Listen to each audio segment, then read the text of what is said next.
Welcome to episode 3 of Bum to Billionaire, where I try to earn $1 billion from scratch on a brand new account before GTA 6 releases later this year. And last episode, we really took it to the next level by purchasing both a terabyte as well as the Oppressor Mark II. I asked you guys what my next business was going to be. Well folks, here it is. Meet my brand new little soul agency. This is the second best business for money in the entire game after the Kasatka, and my personal favorite. And remember, I already have the Kasatka, so right now I'm well on my way to making that $1 billion, provided I'm willing to give myself brain rot by spamming lots of Cayos and Dr. Dre in rapid succession.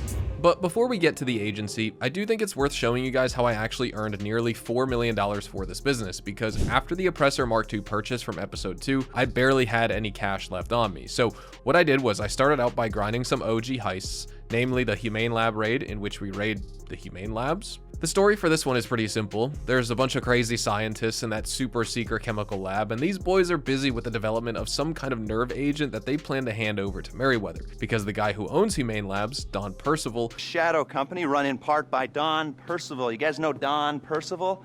Well, he's a warmongering right-wing douche with all the subtlety of a red dildo, is also the one in charge of Merryweather security. And I don't think I have to explain to you why a bunch of mercs running around with highly toxic chemical weapons in the middle of Los Santos is a bad idea, so me and my 3 buddies over here are about to stop them.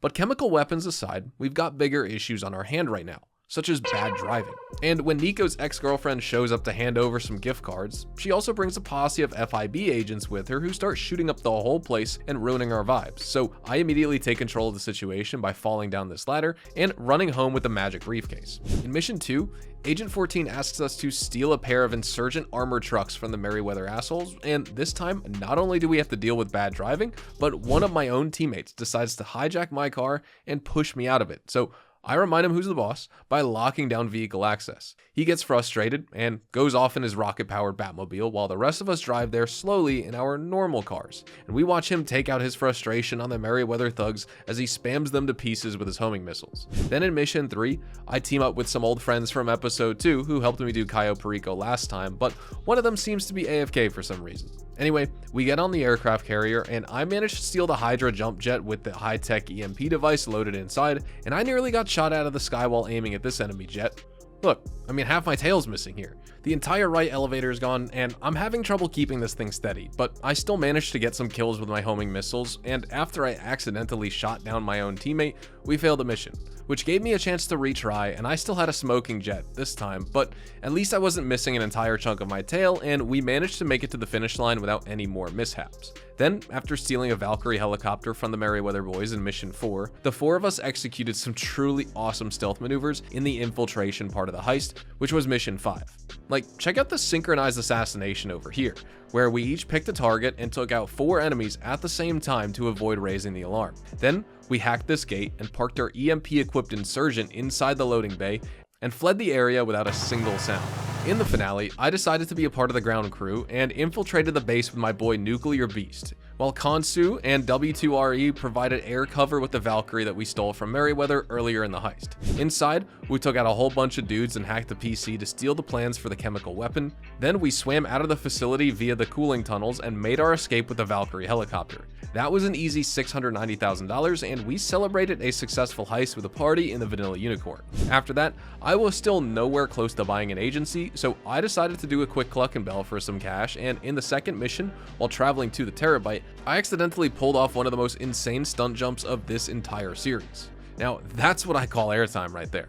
Anyways, you guys know me, I hate stealth, so once again, I alerted everyone and their extended families while I was inside the garage for disorganized crime and didn't clear the CCTV footage, so once again, this means that I'm locked into aggressive mode for the finale. But that's no issue for me, as I easily sliced through wave after wave of enemies with my Krinkov, and I made it out of Cluckenbell once again with an easy $500,000. Then, I did a run of No Way Out while Cluckenbell was on cooldown, and even though I didn't secure the Elite Challenge this time, I fixed my pass errors and actually selected hard mode for the finale, so I got $525,000, and this brought my total up to $1.9 million. I still need another $1.5 million for an upgraded agency with the Amani Tech Workshop and Armory, so I guess we'll grind a few more heists, and by a few more heists, I mean I'm gonna do Cayo Perico. And oh boy, I must have gotten really lucky with my cayo perico attempt this time, because I actually scouted the pink diamond, which is worth $1.3 million by itself. And this is the best primary loot that you can get, of course aside from the panther statue, but unlike the panther statue, which is a Rockstar scheduled event, the pink diamond is randomized and can appear during one of your normal runs. I even got Coca-Cola as my secondary, which brought my take up to $1.6 million just from one cayo perico.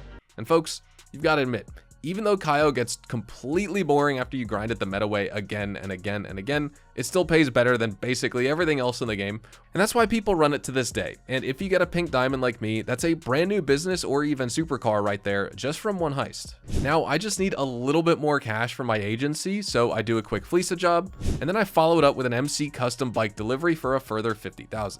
Now I have $3,591,000, which should be enough for my agency, so let's go ahead and spend the money on that brand new business. Let's see here. Little Soul, Armory, yep, I'll take that. And I'll also have the Humane Tech Vehicle Workshop, because a missile jammer is going to be the most OP defense in public free roam lobbies. And done. I'm now the owner of a fully kitted out agency, and I'm also super excited to do the Dr. Dre contract for the first time on this account. But first, I did a few security contracts to pad up my passive safe income, and then I did the introductory missions for the Dr. Dre VIP contract, which are mandatory for your very first attempt. I had to go to this golf course where I met up with the man himself, Dr. Dre, and he explained how angry he is about his stolen phone.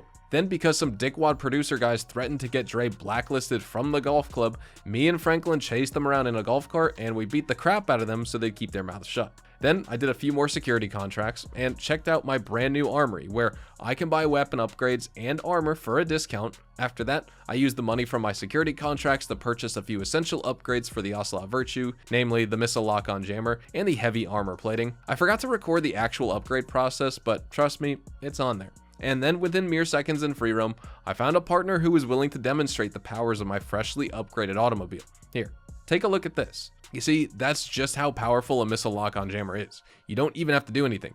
Noobs will just blow themselves up trying to kill you. I gave the man a few words of encouragement after our little exchange, and just 2 minutes later, I found another sucker. This time, it was a Sparrow Griefer. Now, these guys are pretty rare compared to Oppressor Mark II Griefers, and you can see why. He knows that he just isn't nimble or armored enough to get up close and shoot unguided missiles at me, because the moment he drops altitude and goes behind a house to get a better angle on me, I do this.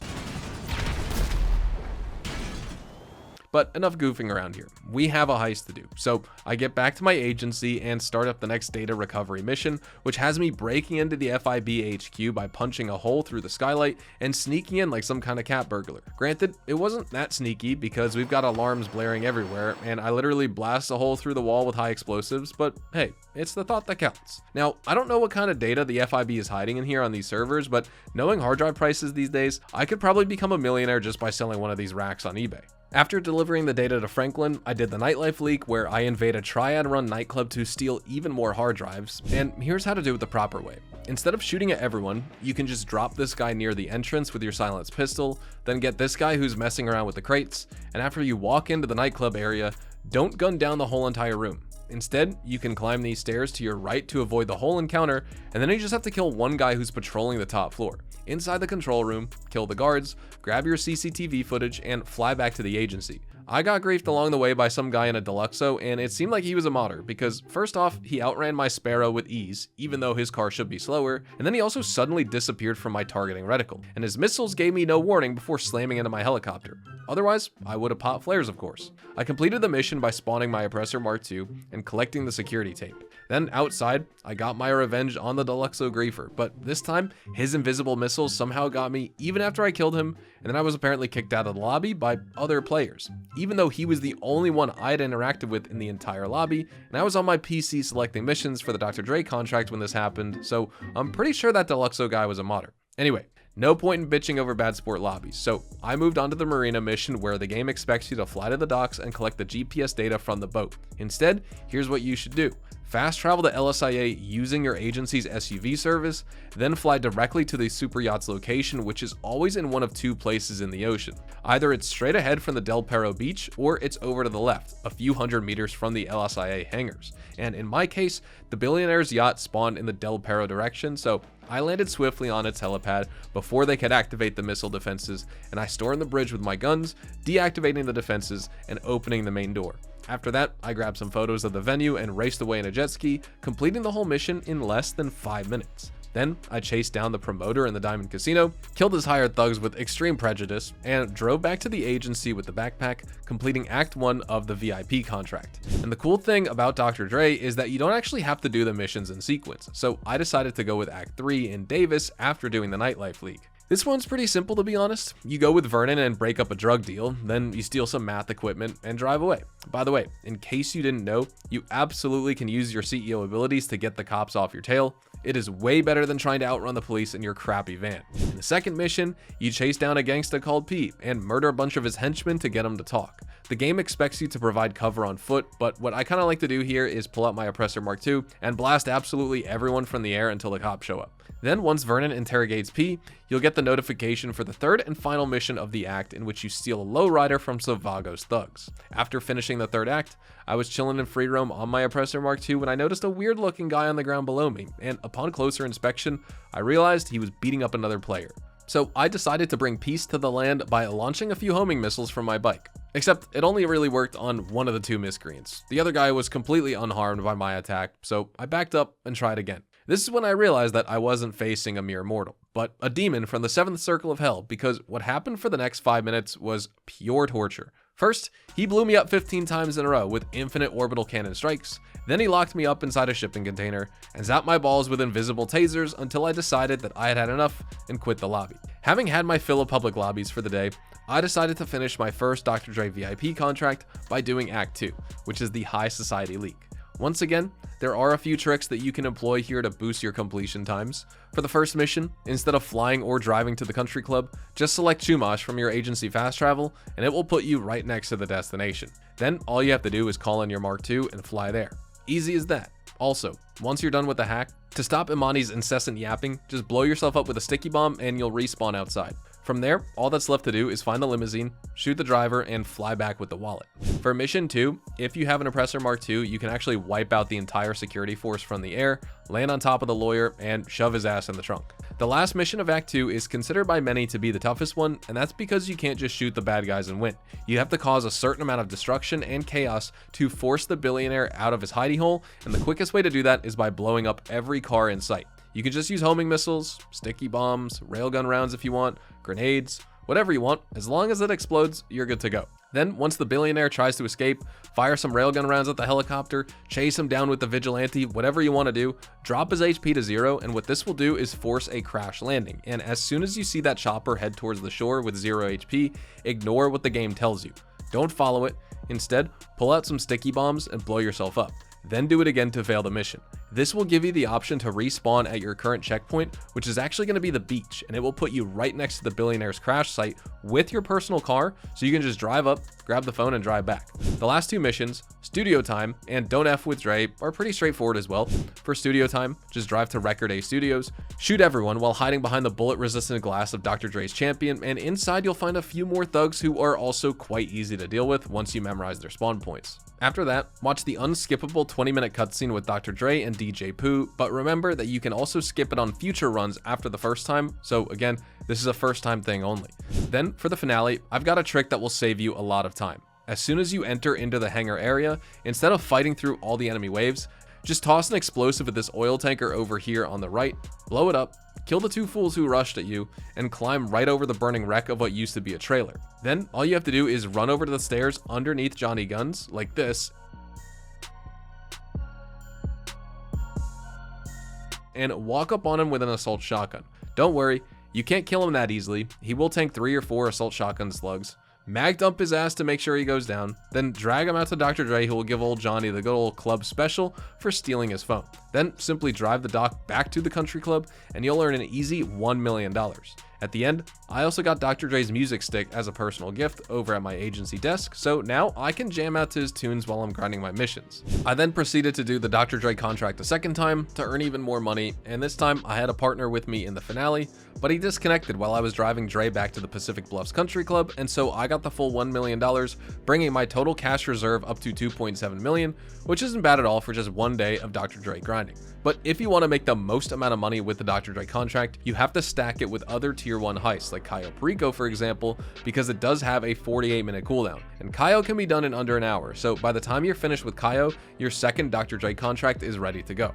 My goal here is to make millions with part 3 of this series, and I'm not settling for just 2.7 million.